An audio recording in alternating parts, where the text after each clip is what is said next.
je me lasserai jamais, je pense, de cet outil. Notre exemple où on me contacte pour une peur, par exemple des serpents.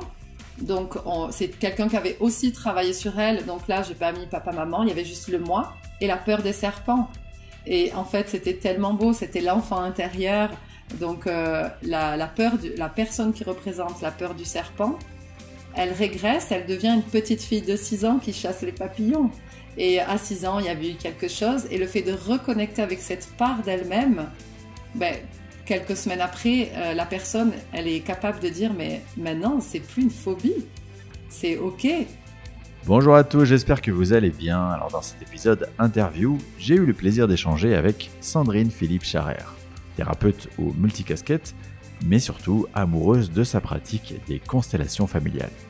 Et c'est justement de ce sujet dont on va principalement parler. Un sujet que j'avais hâte d'aborder pour vous l'expliquer, tant il est riche en opportunités de travail sur soi. Alors je remercie du fond du cœur Sandrine de nous avoir partagé son métier et surtout sa passion et cet élan de vie et de joie qui la caractérise. Merci à vous tous pour votre fidélité et je vous souhaite une très belle écoute.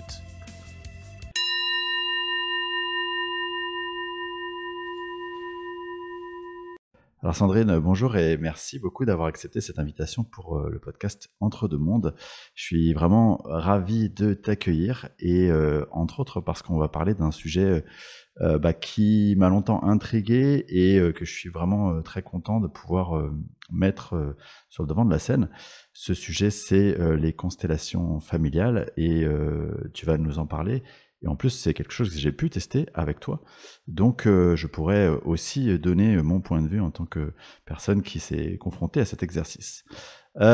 Sandrine, avant de commencer dans ce sujet-là, est-ce que tu peux tout simplement nous parler de toi, de qui tu es ? Bonjour, mais moi je suis ravie de faire ce podcast avec toi. Alors, je suis Sandrine. Une amoureuse de la vie qui a trouvé sa juste place grâce à cet outil sacré que sont les constellations familiales. Pour faire un peu court, j'étais infirmière et puis clinicienne et puis pendant le Covid, j'ai fait un burn-out tellement classique pour une soignante. Et les constellations familiales m'ont permis de me rencontrer avec moi-même. Donc, j'ai voulu me former à cette technique parce que ça a révolutionné ma vie. C'est vraiment une révolution pour moi.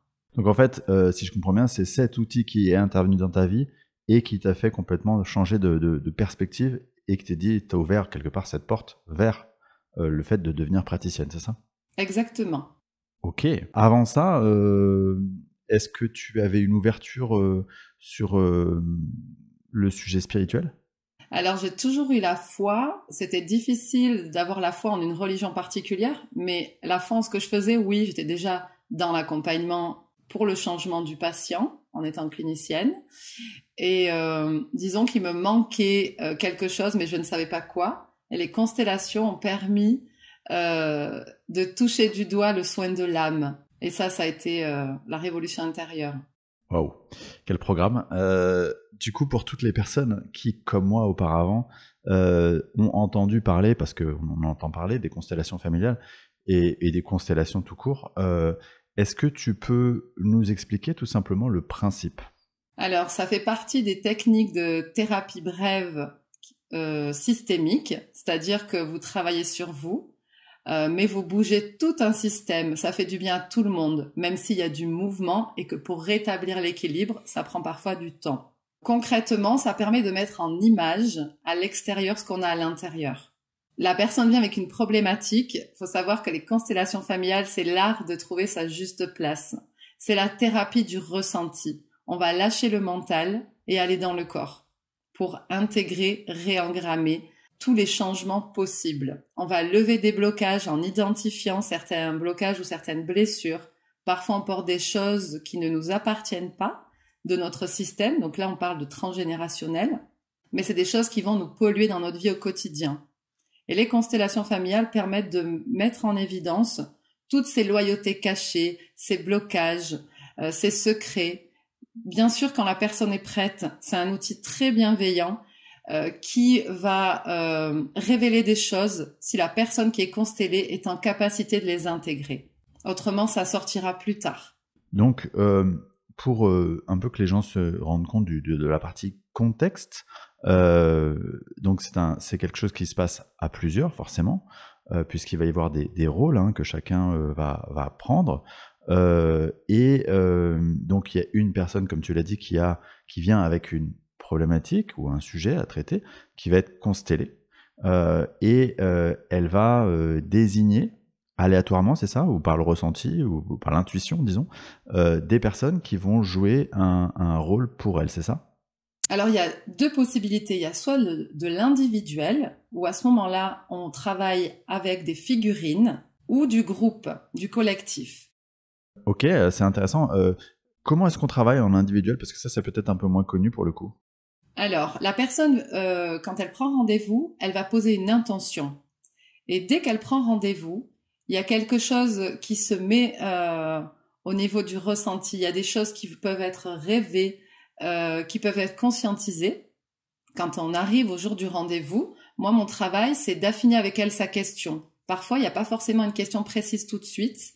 Et puis, on fait un entonnoir. Après, c'est mon travail de thérapeute. Et puis, une fois que la question est affinée, ça peut être un exemple très classique. Je me sens pas à ma place. Comment trouver ma juste place dans la vie pour me sentir mieux ou pour me sentir ancrée. À ce moment-là, quand la question est définie, moi, je vais faire l'arbre généalogique, le génogramme. C'est l'arbre généalogique, graphique, avec la personne, ce qu'elle connaît. Et si on connaît pas tout son arbre, c'est OK. Et puis, quand on a affiné, fait ce génogramme, on revient sur la question. Si la question elle a été modifiée, c'est OK, on la modifie. Et puis là, concrètement, je vais demander à la personne de réfléchir dans son cœur. Est-ce qu'elle est prête à accueillir des choses auxquelles elle n'avait pas pensé? Ça, c'est la question de base des constellations. Il faut être prêt à accueillir des choses auxquelles vraiment vous n'avez pas pensé. Et puis, je vais demander comment tu vas savoir dans la vie si ça a marché dans ton corps. C'est important d'avoir un repère. Et donc la personne, ça peut être un exemple, moi quand je passe à ma juste place, j'ai le cœur serré, donc je pense que si ça marche, mon cœur il va s'ouvrir, il va s'alléger. Ok, parce que je vous ai dit tout à l'heure, c'est la thérapie du ressenti. Donc on revient toujours au corps. Ensuite, je vais lui demander de choisir quelqu'un, une figurine qui va la représenter. Donc elle va choisir une figurine et puis on va le mettre dans le champ des constellations sur un plateau par exemple. Je vais demander de choisir si on travaille la juste place, on va choisir quelqu'un qui va représenter une figurine qui va représenter son papa, une figurine qui va représenter sa maman et puis il peut y avoir une figurine qui représente les frères et sœurs également. Ça peut être aussi une ressource, on peut tout consteller. C'est un outil absolument magique, j'aime beaucoup ce mot. Parce que tout est constellable. Et donc, quelque part, quand ça se joue en groupe, c'est la même chose, sauf que au lieu d'avoir des figurines, c'est des personnes vivantes comme toi et moi, quoi. Bien sûr. Alors après, le cadre du groupe, la charte, etc., pour sécuriser tout le monde, la personne, une fois qu'elle a fait sa question, elle va choisir, elle va demander au représentant, est-ce que tu es d'accord de me représenter? Est-ce que tu es d'accord de représenter mon papa, ma maman? Et le représentant, c'est bien dit au départ, si c'est OK pour lui, il dit oui, il se lève, il vient au milieu. Mais si c'est pas OK, il n'y a aucun problème, il se dit oui à lui parce qu'il se sent pas.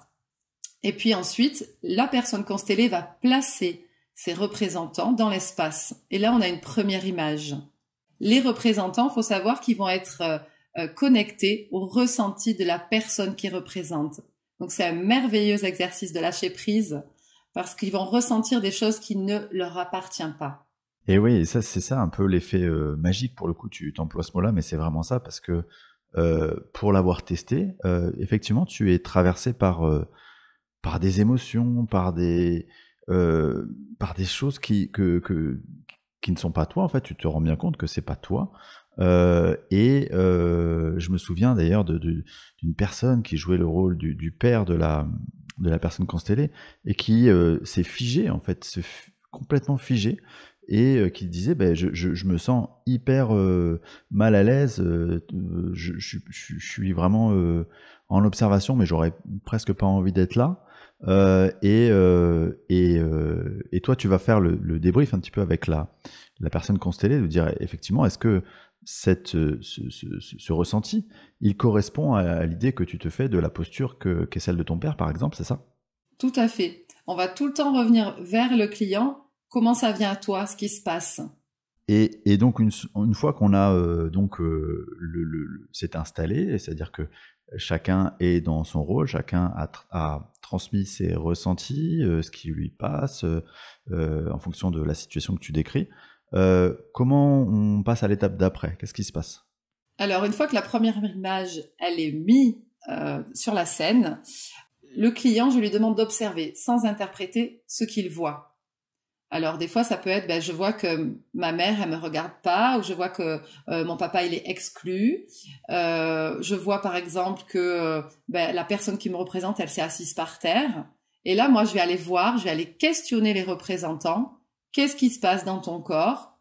Comment ça vient à toi tout ça? Et donc le représentant, par exemple, faut savoir que quand quelqu'un se positionne au sol, assis, surtout si c'est le moi, c'est très souvent une régression. C'est-à-dire, moi, je vais demander, tu es un adulte ou tu es un enfant? Et la personne, où je peux demander quel âge tu as, et la personne me dit, j'ai 7 ans. Je reviens vers le client, qu'est-ce qui s'est passé quand tu avais 7 ans? Et la plupart du temps, enfin, 98% du temps, il y a la personne qui me dit, à 7 ans, maman, elle est partie. Ou à 7 ans, en fait, j'ai vécu un traumatisme. Ou à 7 ans, j'ai eu très peur. Et donc, on va avancer comme ça. Ensuite, je vais proposer des phrases de réparation. Je vais proposer aux représentants de nommer les choses. Par exemple, s'il y a la distance entre l'enfant et les parents, ça peut être tout simplement, maman, il y a la distance entre toi et moi. Et puis le fait de nommer, ça relie et ça libère. Juste le fait de dire, papa, tu ne me regardes pas, de le nommer, le père, le représentant du père, il se passe quelque chose, il va regarder son enfant. Et puis on relie les choses, c'est-à-dire comme toi, par exemple, si les deux représentants ont mal au ventre, comme toi, j'ai mal au ventre, maman, et ça nous relie. Et là, on passe à la réparation. Donc là, on est dans le cas du très simple. On va proposer aux représentants de faire un mouvement d'âme. On appelle ça un mouvement d'âme, c'est-à-dire que les représentants, ils choisissent une place où ils sont mieux. Parce qu'au départ, on les a placés, le client les a placés. Et là, on a une deuxième image qui amène plein d'informations et de ressentis. Je vais encore proposer des phrases de réparation. Et quand la personne, le représentant, pour lui, c'est pas possible de dire ça, je lui dis au départ, tu dis que si c'est juste pour toi. Et des fois, je peux me tromper parce que je suis prise aussi dans le champ des constellations, dans le système de la personne, ça peut arriver. Et là, la personne me dit non, ça je peux pas. Je dis ok. Là, pour moi, c'est une alerte. Sors du champ, Sandrine, t'es prise dans le champ. Et je sors. Et puis, hop, le message arrive, l'angle de vue change. Je reviens vers le représentant. Je dis ok, est-ce que tu peux dire ça? Là, la personne, elle dit et ça libère. Donc, on rend des loyautés, on rend des poids qu'on portait qui ne nous appartiennent pas. On se reconnecte avec son enfant intérieur, avec ses ressources. C'est inépuisable, les constellations. Tout est constellable. En fin de constellation, quand la personne... Alors, on a une image finale, c'est-à-dire que tout le monde est inclus. Personne dans les représentants n'est mal à l'aise, n'a de douleur. Tout est fluide et léger. Il y a eu des reconnexions, des libérations. Faut savoir que c'est pas tout le temps psychodramatique. Des fois, c'est tellement pétillant. On pleure de joie aussi dans les constellations. Et ça, c'est beau. Et puis, à la fin, je vais demander au client, ok, donc là, on a une image finale parce que c'est fluide et tout le monde est inclus. Est-ce que dans ton corps, comment c'est pour toi? Et là, la personne, elle me dit, oh, j'ai le cœur qui s'est ouvert. Et là, je sais que mon travail du jour, il est terminé. Donc, on va rendre les rôles à ce moment-là, c'est-à-dire que la personne qui représentait, soit elle reprend tout dans ses mains des différents représentants et elle donne à la personne constellée. Ça, c'est ce qu'on peut faire au tout début quand on ne connaît pas. Mais moi, ce que j'aime bien, c'est faire rentrer la personne constellée dans sa constellation en fin de constellation pour qu'elle le vive dans son corps. Et puis c'est elle qui va récupérer tous les rôles qu'on lui rend, parce que ça c'est important de rendre énergétiquement pour les représentants tout ce qu'ils ont vécu. Et puis quand on est un petit peu plus habitué, on peut vivre sa constellation du début à la fin. Et ça aussi c'est super. Ok, donc si je comprends bien, toi, en tant que de maître de cérémonie, tu sais que c'est terminé quand et la personne constellée, elle se sent complètement libérée, et toutes les personnes qui sont intégrées dans la constellation, qui jouent ces rôles, qui prennent ces rôles, eux-mêmes se sentent libérés également.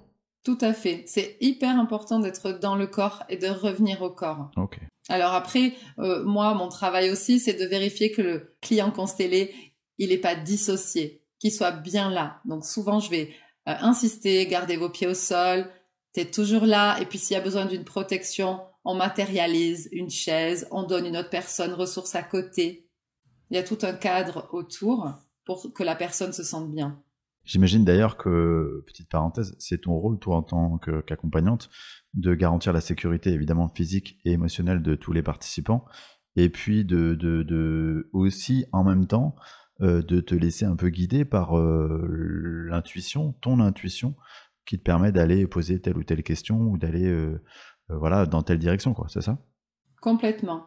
Alors moi, j'ai une attention pour le client, évidemment, mais aussi pour les représentants, parce que des fois, ce qu'ils ressentent, c'est fort, donc je leur dis qu'on peut baisser le curseur, on va dans son cœur, on demande à baisser, et puis s'il y a besoin d'une chaise, on lève la main, je mets une chaise.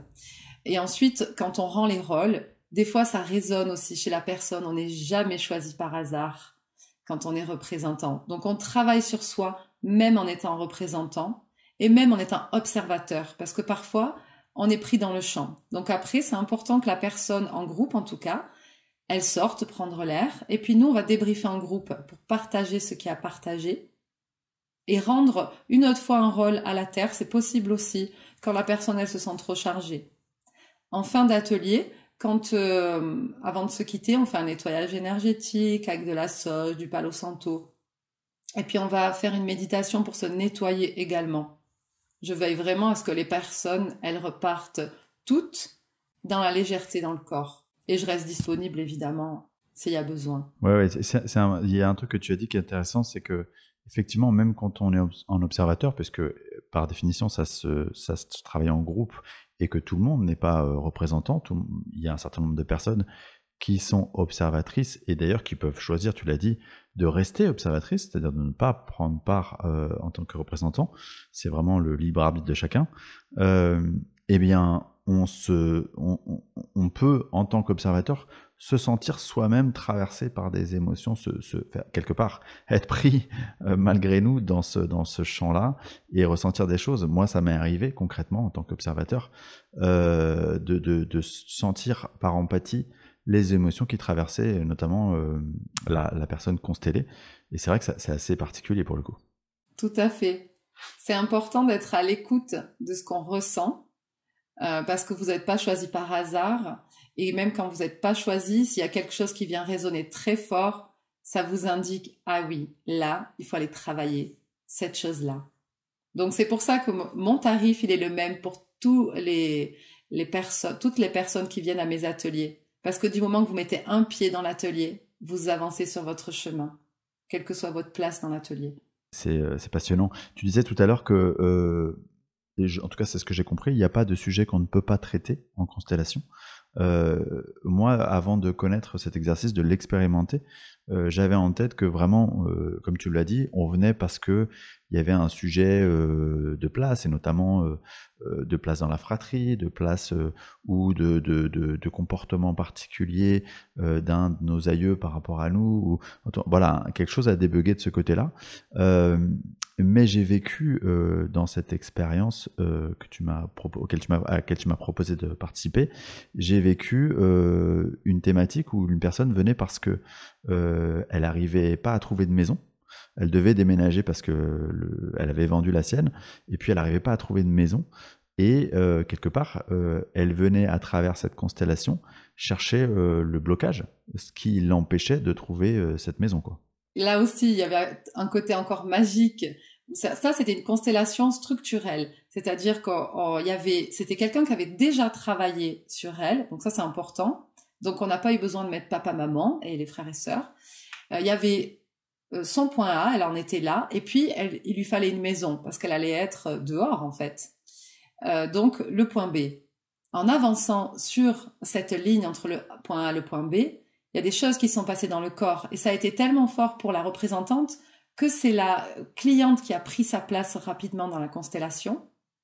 Une fois que ce blocage, c'était de la peur, que la peur a été reconnue, nommée, hyper important de nommer les choses, la connexion entre la peur et la personne, donc c'est-à-dire que le déni, il était levé, a permis d'avancer vers ce projet. Donc je me rappelle très bien la représentante de la maison, elle disait mais moi je suis grande, je suis en pierre, je suis comme ci, je suis comme ça et je suis pas encore prête mais je t'accueille les bras ouverts. Et puis il s'est passé quelque chose, encore une fois, ce côté magique où 15 jours après la personne m'a appelée en me disant mais j'ai trouvé ma maison. Et elle est comme la personne l'avait décrite dans la constellation. Fallait juste que j'aille accueillir cette peur. Encore un exemple. Ça, c'est incroyable, effectivement. Mais ça, j'imagine que ça doit être ton quotidien. Tu dois être pleine de quelque part de retours d'expérience de personnes qui ont vécu ça et que ça a véritablement changé, n'est-ce pas? Bien sûr. Je me lasserai jamais, je pense, de cet outil. Notre exemple où on me contacte pour une peur, par exemple des serpents. Donc, c'est quelqu'un qui avait aussi travaillé sur elle. Donc là, j'ai pas mis papa, maman, il y avait juste le moi et la peur des serpents. Et en fait, c'était tellement beau, c'était l'enfant intérieur. Donc, la peur la personne qui représente la peur du serpent, elle régresse, elle devient une petite fille de 6 ans qui chasse les papillons. Et à 6 ans, il y avait eu quelque chose. Et le fait de reconnecter avec cette part d'elle-même, quelques semaines après, la personne, elle est capable de dire, mais maintenant, c'est plus une phobie. C'est OK. Et alors, on parle de 3 semaines d'intégration. Donc, moi, je vais inviter les clients constellés à ne pas parler de leur expérience pendant 3 semaines, de laisser faire l'intégration dans le corps, d'y penser le moins possible, évidemment, si c'est possible. Moi, je suis disponible dans les 3 semaines s'il y a un besoin, mais en principe, les 3/4 du temps, les gens attendent et me font un retour dans 3 semaines. Et il s'est passé ça, ou il y a eu ça en rêve, ou j'ai conscientisé ça. Mais il faut savoir que l'intégration, elle dure jusqu'à 2 ans, ça peut bouger. Donc c'est bien de pas faire des constellations. Il faut au moins 1 mois entre chaque constellation. Et puis respecter son rythme. Ça, c'est hyper important. Et j'ai entendu certains témoignages, alors c'était pas concernant ta pratique à proprement dite, mais de personnes qui avaient fait des constellations et qui me disaient ouais, c'était incroyable parce que parfois ça tourne un peu en psychodrame, dans le sens où il y a des émotions ou des choses qui remontent qui sont hyper intenses, voire presque. Alors, c'est pas violent parce que c'est peut-être pas le bon terme, mais en tout cas, ça vient vraiment remuer les personnes et notamment les représentants. Comment toi, en tant que praticienne, tu accueilles tout ça? Alors, quand il y a une émotion, c'est important de la laisser traverser, de pas la garder. Donc, la personne, je vais l'inviter à exprimer. Des fois, il y a des hurlements et ça libère. Et j'ai même eu, moi, en tant que représentante, les cordes vocales HS le lendemain, tellement j'avais hurlé cette douleur qui était de génération. C'était la lignée des femmes qui s'étaient tues pendant tellement d'années, donc il a fallu évacuer cette colère. Et une fois que c'est fait, tout revient dans le calme, dans le corps. Après, le représentant, je veille et je nomme. Vous pouvez demander dans votre cœur à baisser le ressenti. On peut aussi dire, écoute, là, c'est trop fort pour moi, je préfère sortir du rôle. Et quelqu'un d'autre prend le rôle. Et puis, si personne veut prendre le rôle, je mets une plaquette et c'est moi qui vais sentir. Est-ce qu'il peut t'arriver des fois d'avoir des personnes qui n'ont aucun ressenti? Il se passe rien. Oui, et ça veut dire aussi quelque chose. Ça arrive qu'une personne me dit, mais moi, j'ai peur de pas sentir. Alors, je dis, tu sais quoi? Bienvenue au non-ressenti parce que ça veut dire quelque chose. Et cette personne-là, tu peux être sûr que dans 95% du temps, elle va ressentir quelque chose et elle va faire waouh. Et là, ça lui ouvre des portes à elle. Par contre, Quand un représentant me dit « mais moi je crois que je suis sortie du rôle », je ne ressens absolument rien, je me sens pas concernée. Je vais voir la cliente et je lui dis « comment ça vient à toi ?» « Ah oui, mais ma mère, elle est complètement comme ça, coupée de ses émotions, il y a rien qui la touche. » Donc ça veut dire aussi quelque chose quand on ne ressent pas. Oui, il se passe jamais rien, quoi, en gros. C'est ça. Ok, j'ai compris du coup, et je fais un petit parallèle avec ma pratique pour le coup, que on va pouvoir aller travailler sur, évidemment, sur ce qui s'est passé pendant l'enfance, des traumas, des choses qui ont été tues, des choses aussi dans le transgénérationnel, de nos aïeux. Est-ce que le champ de tout ce qui a pu se passer dans d'autres vies, ça peut intervenir à un moment donné? Alors, il y a des constellatrices qui se spécialisent là-dedans. C'est possible. Je prends l'exemple d'une cliente qui venait par rapport à sa relation à l'argent. Donc, on avait mis elle, c'était en figurine, mais associé, c'était en visio, donc des figurines et des participants. Donc, il y avait papa, maman, le moi évidemment, et puis l'argent. Et la figurine de l'argent, la personne qui était attachée à cette figurine, elle disait non, recule-moi, recule-moi. Non, non, je suis trop près encore de tout le monde, recule-moi.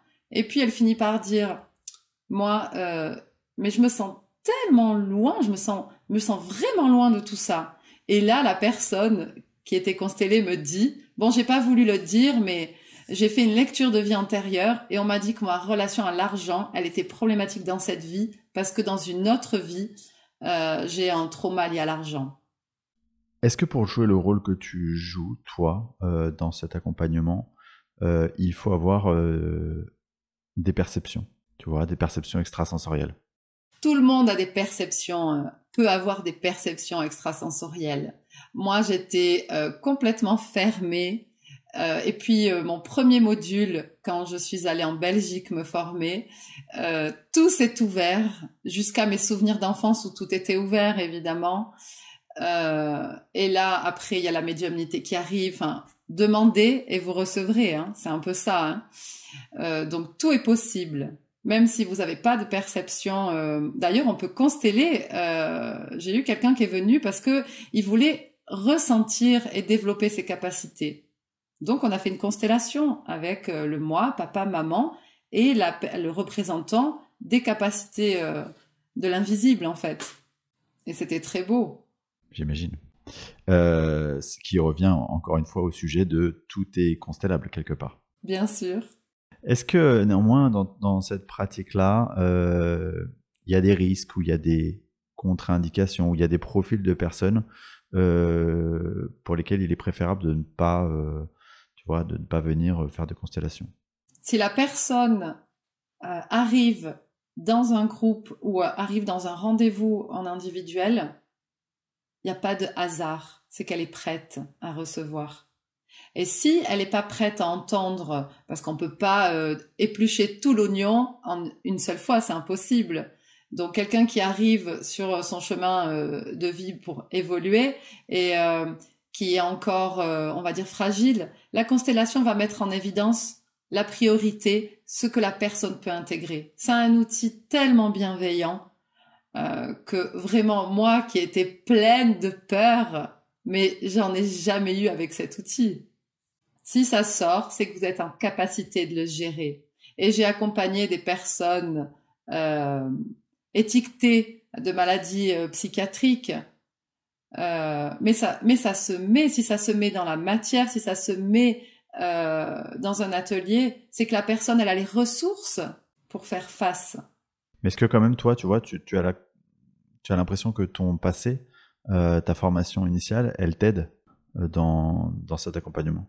Bien sûr, j'ai été infirmière clinicienne, j'ai eu tellement de formation dans l'accompagnement, dans l'écoute. Donc, évidemment, toutes ces casquettes-là, elles me servent. Mais ma formation que j'ai fait en Belgique, qui a duré 2 ans, elle a transmuté et valorisé tout ce que j'avais au départ, en fait. D'ailleurs, et tu l'as dit en intro, on sent que c'est vraiment une pratique qui a changé ta vie. Est-ce que tu peux nous dire ce que ça a concrètement changé dans ta vie? Alors, moi, j'étais en burn-out, en plein Covid, Et j'essayais tout. J'avais déjà fait de la psychanalyse et puis j'étais repartie en psychothérapie. Et puis j'avais la chance d'être accompagnée par deux jeunes médecins ouverts et respectueux de ma demande. Je voulais pas de traitement. Donc ils m'ont accompagnée vraiment là-dedans. Et c'est eux qui m'ont envoyée chez une thérapeute en médecine chinoise qui m'a proposé une constellation en individuel. Mais moi, je savais pas du tout ce que c'était. C'était presque un gros mot pour moi. Et j'ai même pas regardé sur Internet tellement je savais qu'il fallait que j'y aille. Et donc, quand arrivé au rendez-vous, ma première constellation en individuel, ça a été la reconnexion avec la petite fille intérieure de 5 ans et mon âme. Waouh! Et là, j'ai pu réaliser des choses. L'amour que mes parents avaient pour moi, même si pour moi à l'époque, ben ils m'aimaient pas en fait, ils m'aimaient pas du tout comme il fallait. J'étais dans le jugement et c'est ça qui était difficile pour moi. Une constellation a changé mon regard sur toute ma famille. Ensuite, cette personne-là, elle m'a envoyé chez quelqu'un d'autre. Et là, j'ai reçu une autre constellation et ça a été le tremplin. Enfin, en 6 mois, j'étais debout du burn-out. Jamais j'aurais cru. J'avais tellement touché le fond. Et grâce à cet outil, aujourd'hui, je sais qui je suis et où je vais. Donc pourquoi ne pas le partager? Ouais, c'est le sens, c'est tout le sens de cet entretien aujourd'hui. Justement, toi, est-ce que tu peux nous dire un petit peu d'un point de vue pratique et au quotidien comment tu accompagnes les personnes? Alors, en individuel, je suis thérapeute spécialisée dans l'accompagnement au changement. J'ai créé ma méthode, la méthode Anaya. Et donc, je vais utiliser tous mes outils. La constellation familiale, c'est un des outils que j'utilise beaucoup. J'en ai d'autres. Peut-être que tu mettras mon lien vers le site si les gens sont intéressés. Tout à fait. Et je vais proposer un accompagnement individuel, mais mon objectif à moi, c'est que la personne soit autonome sur son chemin. Et ça se passe en présentiel, à distance Alors, en présentiel sur la Corniche des Cévennes, dans le sud de la France. Ça se passe en visio aussi depuis ma yourte. Ça va se passer quand je me déplace, parce que je viens régulièrement en Bretagne, la terre ou au port de la Bretagne, la terre qui m'a accueillie pendant 5 ans. Et puis, je me déplace ponctuellement sur demande pour partager. Est-ce que c'est exactement la même efficacité de ces outils à distance ou en présentiel? Alors, pour avoir vaincu mes freins par rapport à la visio, oui, ça marche. C'est la même puissance. D'ailleurs, que ce soit en individuel ou en groupe, évidemment, en groupe, il y a une puissance qui n'est pas dans l'individuel. Et encore, ça se discute en groupe quand il y a quelqu'un que vous ne connaissez pas qui parle comme votre père ou votre mère. Ça a un côté, waouh, mais allô, comment il sait ça? Et quand on est en individuel, moi, je vais sentir les figurines. C'est un peu la même chose, mais c'est moi qui vais tout sentir, sauf la figurine de la personne que je constelle. Mais le changement, je peux vous dire qu'il est aussi fort dans le collectif que dans l'individuel, parce que moi, j'ai connu que de l'individuel. Je suis la preuve vivante que c'est énorme. J'adore ce terme, c'est énorme. Comment tu parlais de tes autres outils? Quels sont-ils et comment tout ça s'emboîte? Alors, mon deuxième chouchou, c'est la communication animale. C'est une merveilleuse porte d'entrée vers soi. Beaucoup plus douce, et encore, ça se discute parce que les animaux, ils balancent aussi, hein. Des fois, ils prennent pas de gants. Donc ça, c'est un des outils que j'affectionne beaucoup, qui m'est venu grâce aux constellations familiales, hein. Je vous ai dit, ça a changé ma vie, mais c'est vraiment vrai. Après, j'accompagne dans le changement. Je faisais déjà ça en tant que clinicienne dans l'équilibre corporel, tout ce qui est pathologie chronique. Maintenant, j'accompagne à l'ouverture dans la spiritualité. Et puis, je vais utiliser mon meilleur ami, mon tambour chamanique, quand ça se met. Je fais confiance maintenant à ma médiumnité et plus je l'accepte et plus elle vient à moi. Donc ça, c'est un cadeau quand on l'accepte. Et puis, Je vais proposer des soins énergétiques. Pareil, c'est si la personne est en demande ou si elle a un besoin. Et là, une fois encore, je fais confiance à mon ressenti et à ce que me dit la personne. Faisons une petite parenthèse sur la communication animale. Qu'est-ce qui fait qu'un jour tu t'es dit, tiens, allez hop, je vais communiquer avec les animaux? Alors, j'étais en module en Belgique et puis avec Catherine, ma formatrice, elle nous fait faire un exercice où une de mes collègues représente le pilier de la nature. Et puis moi, face à ce pilier, ma collègue me dit, ah, je vois un cheval à côté de toi. Je sais pas pourquoi je te dis ça, mais faut que tu lui parles. Et en off, après, je vais la voir et je lui dis, mais il est comment ce cheval? Et puis elle me le décrit. Je lui dis, c'est pas possible. On se connaissait pas, elle et moi. Et en fait, c'est le cheval de mon oncle qui est en face de ma maison, qui me fait peur. Et à l'époque, j'en avais une trouille. Et, euh, et puis alors, je me dis, ben mince alors, lui, il veut que je lui parle, mais comment je fais? Et dans le groupe, il n'y a pas de hasard. Dans le groupe de formation où j'étais, une amie qui est devenue une amie, qui me dit, mais moi, je fais de la communication animale. Ah ouais? Mais comment tu fais? Tu crois que je pourrais faire? Et elle me dit, bah, bien sûr que tu peux faire, vu que tu as tout ouvert maintenant.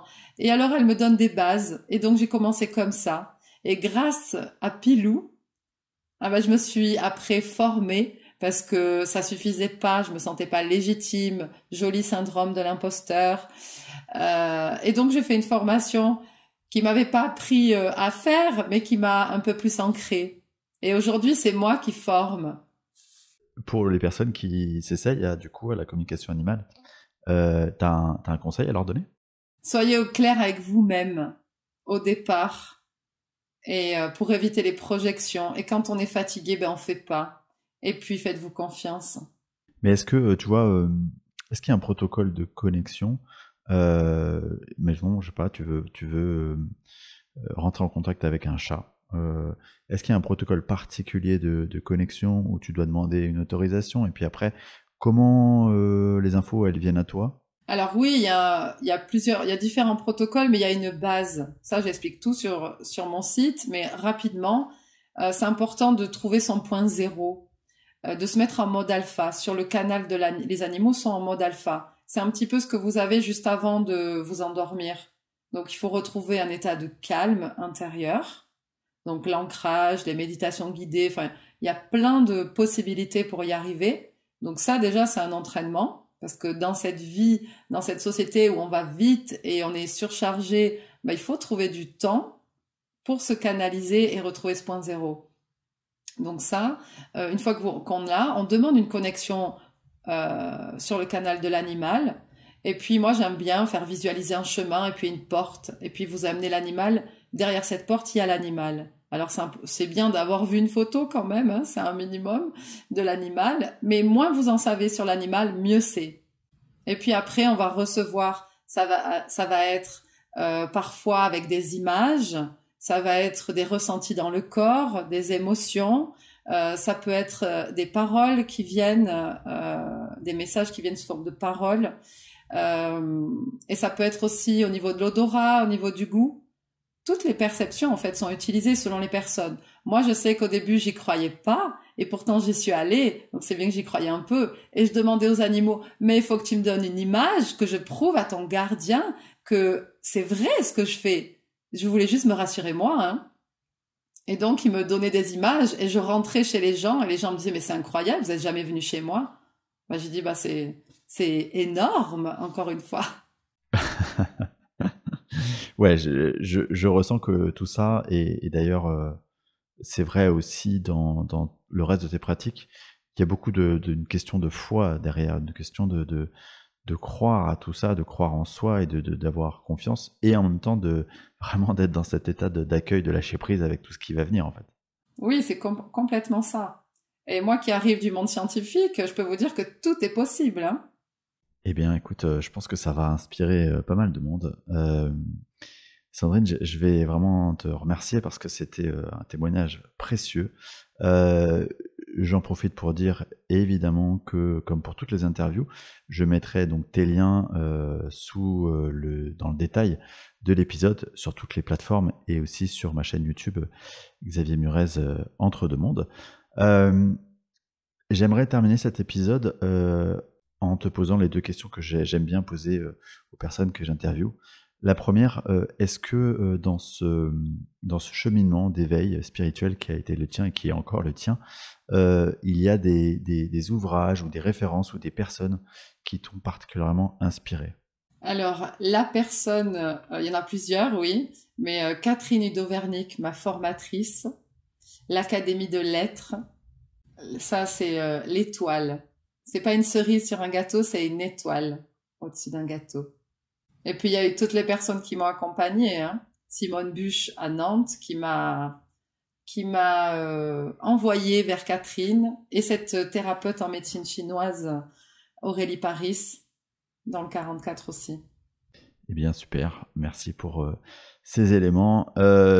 Dernière question, tu l'as dit, tu accompagnes toi aussi des personnes qui s'ouvrent à ce monde-là, et du coup j'aimerais te demander un conseil à donner à toutes les personnes qui commencent tout juste à ouvrir cette porte, que ce soit la porte de la compréhension de ce qu'est de l'invisible, ou la porte aussi de ce qu'on peut percevoir par soi-même, de comment on peut se connecter. Est-ce que tu pourrais nous donner pour toi le conseil qui t'a aidé dans ton chemin? Le conseil, c'est d'être d'abord centré sur soi et de se respecter dans son rythme, dans ses besoins et dans ses envies. Bien Sandrine, encore une fois, merci infiniment pour ta présence dans ce podcast, et merci évidemment et comme toujours à tous les auditeurs pour votre écoute fidèle. À bientôt.